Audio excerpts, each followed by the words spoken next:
Priyanka, really excited about you being elected to the board of directors of Centa. Thank you. And so glad that our colleagues have organized this short talk for me to ask you a bunch of questions and for you to answer them. Looking forward.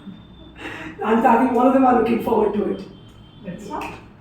So let's go. So I have made a list of questions to be well prepared for the interview.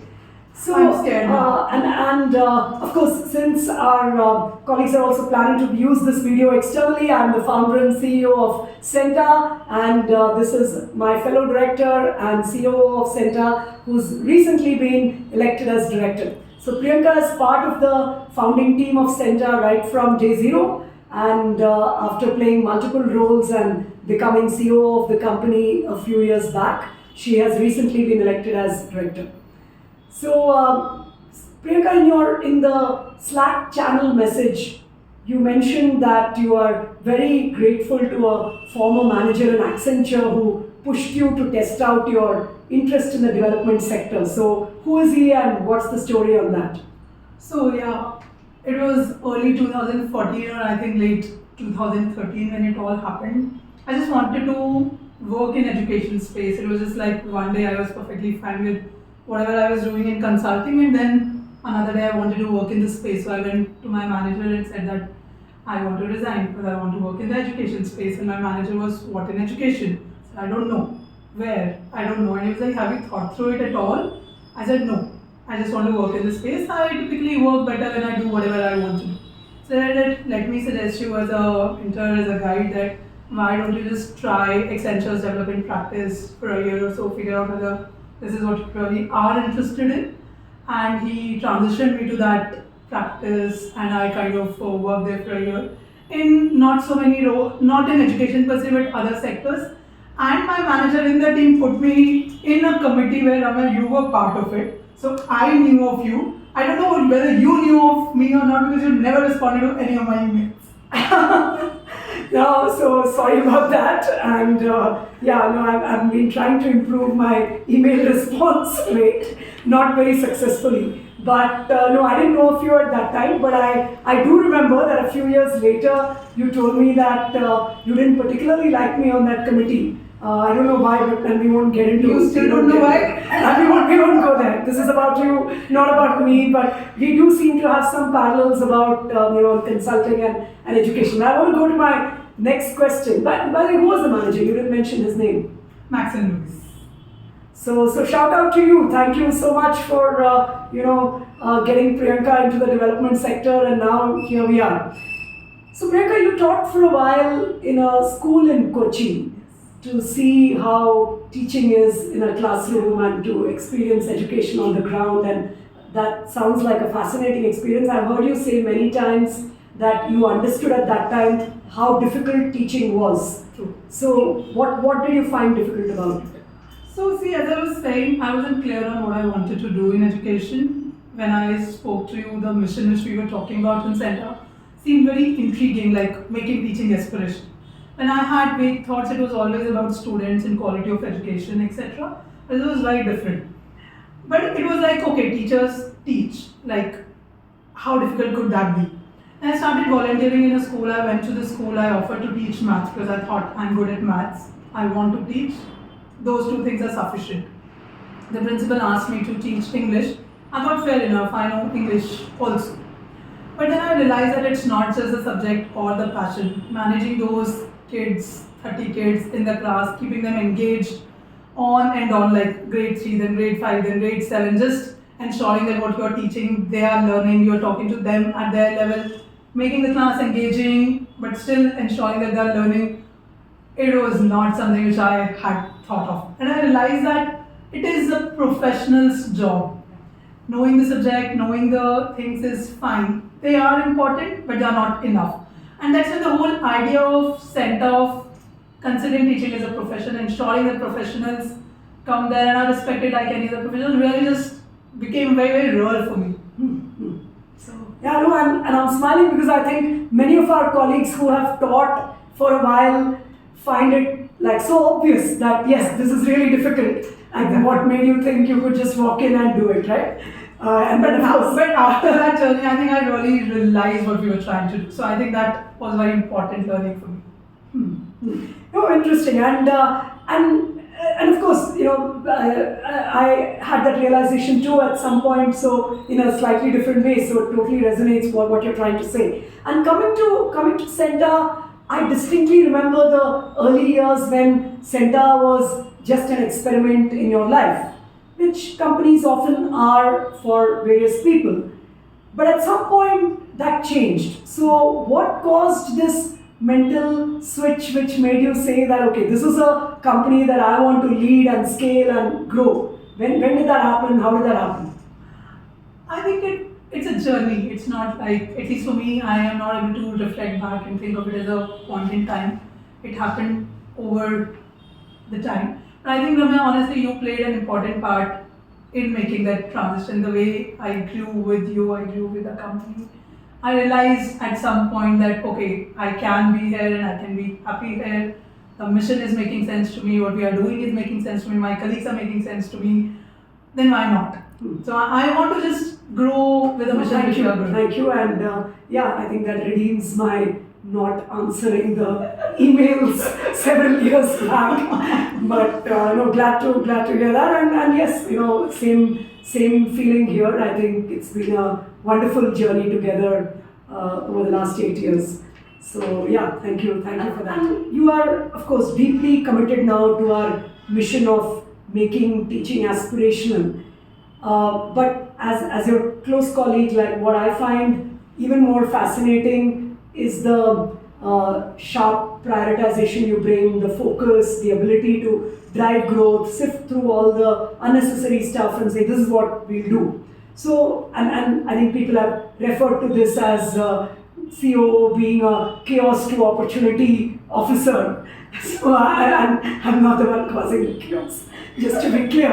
But where do you think that comes from? Have you had entrepreneurial thoughts in your younger days? Do you have any exposure to business building?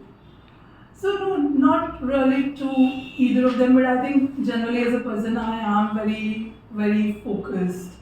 Now focus on the right things in a business context, probably something which I've learned with Centa. And I've seen you and other folks doing things in a certain manner, and you have been very transparent about a lot of those things. So those learnings really helped me evolve in a certain manner.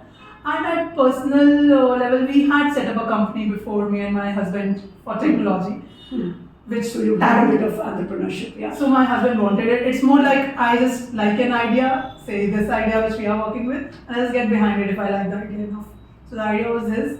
That tanked, but I think the learnings remained as like with any mistake, so to say. And he has generally been like a freelancer. So at a personal front, we have been trying to manage sort of like a one-person business at his level. So maybe some of those things just got into my head without being very conscious about it.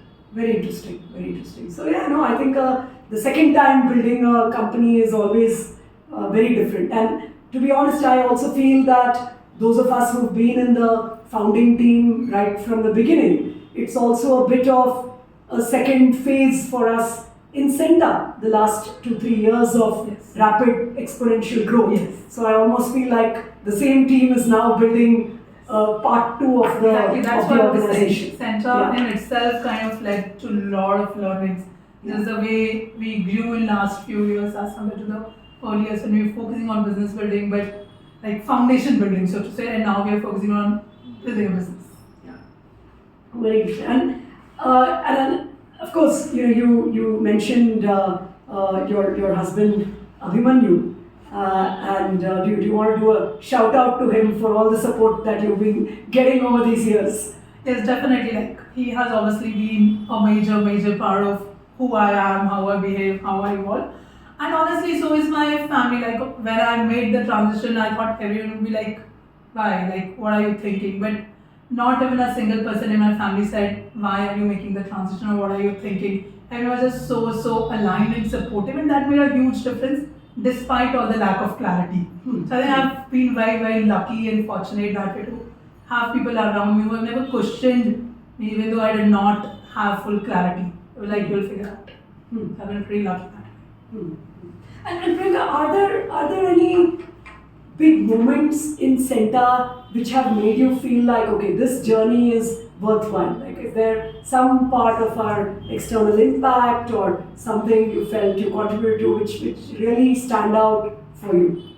I think honestly, Ramya, there are just so many moments which I can think of, like when teachers call you, WhatsApp you, and say that Priyanka, I'm just like a lifelong fan of Centa. People are just so dedicated. You just feel like, okay, if there are so many people who feel like you're doing something good and they ping you personally, WhatsApp you, put on your Slack, you just feel like, yeah, it is something which you can feel very happy about. And I'm a person for whom happiness, my core happiness really drives a lot of things. So those little happiness, people pinging you, telling you. I think the big wins, like you sign an MOU with a government where you're making like an impact at a scale which you wouldn't have imagined otherwise. Yeah, it makes a huge difference. Sure. So anyway, moving beyond Centa, I mean, while you're doing all of this, you still manage to have several deep interests, and the biggest one I think among them is painting. So since when have you been painting? Honestly, seriously, when I started working with Centa. Oh, seriously? Seriously. Okay, I mean, every time I've seen your paintings, I feel like you've been painting for 20 years. So earlier it was more like kids, the way everyone does in their childhood, like you scribble and all. I was always interested in painting, never pursued it, never focused on it. But when I transitioned from Accenture to explore the space, I thought, oh, I just want to like be what I really want to be. Education became one part of it, painting became another part of it. So that's when the journey like seriously started for me. Cool. And of course, for this interview today, I had asked you to bring a few paintings to the office so that you could share them with the team as well. So which was your last painting? Ramya asked me actually to get 2-3 paintings. I got 20. Yeah, actually we have an exhibition in the office today, and now we are thinking of having a broader exhibition where somebody will bring terracotta, somebody is going to bring something else. Yeah. So it was great fun. I think you figured a whole wave. Yeah. I'll just show you the last one. Just give me a second. Yeah. Cool. This is the last one which I did, and I finished this only 2 months back. Wow. So very colorful. Yeah, no, and I think the range in your paintings is amazing, right? So on one hand, there is this very peppy, colorful type of thing. On the other side, you have this, calm Buddha, or you have this bunch of paintings on mythological characters and scenes. So amazing. I mean, I think we've a lot of us have spent a lot of our day going around the paintings today. So no, I felt very happy by everyone's reactions on the painting. It was just a random idea saying get a couple of paintings. Didn't think that this would end up being like an exhibition today. So great. And okay, I've had this suspicion that whenever we are on a conference call, when you are taking it from home, you try to sit in front of a painting so that the person can appreciate you. So I feel when we were with the University of California, when we were the Future Teaching Institute, each time we did that. My house is full of paintings all over the place. There's not a single corner I can take any call and not have paintings. That's not believable. That's not okay, to be honest, yes. I like the appreciation. I like to show off. So I feel like every time a call starts when you're taking it from home, then the other party is saying, Priyanka, that's a great painting. And I hope Ramya is late in some of those calls so that I get those early 2-3 minutes to really talk about the paintings. Okay. So last section, I put down a set of questions for which I'm looking for one word or one phrase answers. So rapid fire questions. Okay? Yeah. So what was your rank in the latest most scary leader contest in office? Thankfully 2! And I was not one, just to be clear. Okay, but yeah, 2. Just 2. Yeah, 2. Yes. And I think you were somewhat offended, but live with it. Yeah. So when you come across a favorite food item, whom do you share it with? No one. Of course. Okay, I was wondering if you agree with that. Okay, one adjective that a lot of people would use for you. Reliable. Okay, good one. Yeah, I would say that too.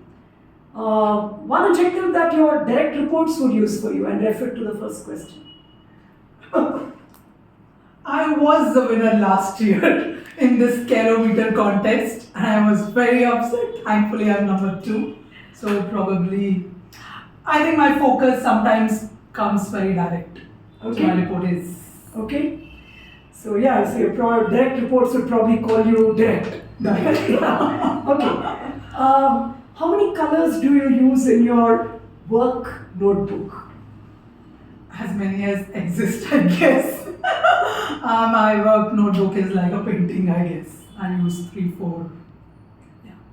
So yeah, and what I found interesting is that when I ask you like what a particular color is for, there is a very analytical answer which says something like this is a client who is likely to convert, or this is a project where I we need do to try focus some on color code. So there's a color coding on one side and a deep analytical answer on the other. Very, very interesting. Okay.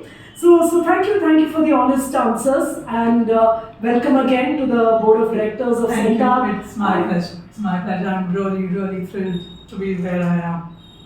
Wonderful. We are all thrilled to have you here, and glad. Thank you to my colleagues for organizing Thank this you. small fireside chat so that we could tell the broader team and beyond a bit more about you. Thank you. Thank you, everyone.